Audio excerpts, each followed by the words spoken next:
ಶ್ರೀಗುರುಭ್ಯೋ ನಮಃ. ಹರಿ ಓಂ. ಗುರವೇ ಸರ್ವಲೋಕಾನಾಂ ವಿಸಜೆ ಭವರೋಗಿಣಾಂ ನಿಧಯೇ ಸರ್ವವಿದ್ಯಾನಾಂ ದಕ್ಷಿಣಾಮೂರ್ತಯೇ ನಮಃ.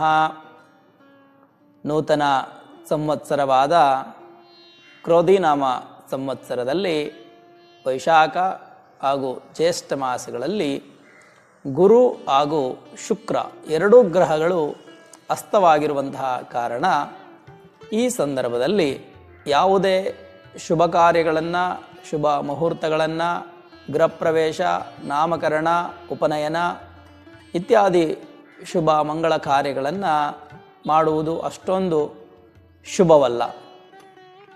ಹಾಗೆ ಜ್ಯೇಷ್ಠ ಮಾಸದ ಕೃಷ್ಣ ಪಕ್ಷವು 13 ದಿನಗಳು ಇರುವಂತಹ ಕಾರಣ ಈ ಬಾರಿ ಮುಹೂರ್ತಗಳು ಅತ್ಯಂತ ಕಡಿಮೆ ಪ್ರಮಾಣದಲ್ಲಿ